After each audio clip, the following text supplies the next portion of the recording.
busy streets of downtown Manhattan were closed for prayer service remembering the 3,000 Americans killed on the 9th anniversary of September 11th. But this year, peace and prayer amongst the families, survivors, and strangers were absent as they gathered at the site of a proposed Islamic civic center just 2 blocks away. One notion those in attendance contested over the center's close proximity to the World Trade Center site would be insensitive to those who died. I think this is very unrespectful to us, the family, because we're still healing. And Ground Zero, for me, that's my cemetery. That's a cemetery where we come and pray to our loved ones. And that's where the last steps of my brother was.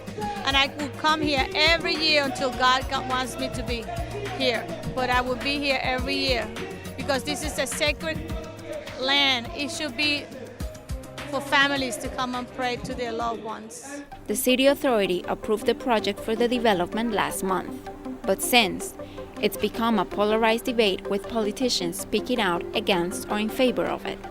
With respect to the mosque in New York, President Obama touched on the hat issue during the closing of his news conference on September 10th at the White House.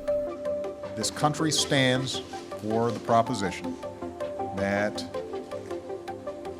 all men and women are created equal, that they have certain inalienable rights. One of those inalienable rights is to practice their religion freely. And what that means is that if you could build a church on a site,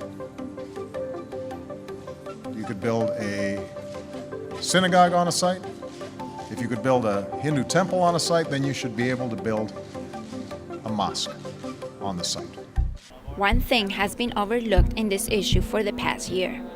The building, Park 51, has been used as a praying center by the Muslims.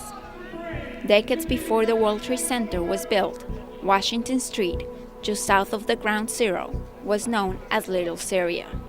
But construction for the entrance ramps to the Brooklyn Battery Tunnel displaced that community.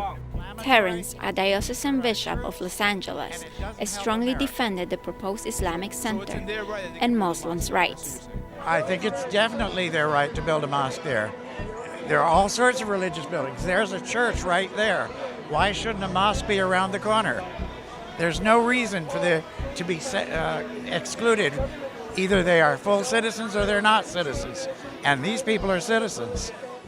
According to a Quinnipiac poll, a majority of New Yorkers oppose the mosque being built on its current site, which comes as a surprise in the 21st century, especially when there was a general assumption that after electing its first African-American president, America had finally grown more accepted of the melting pot of ethnicities and races that populate it.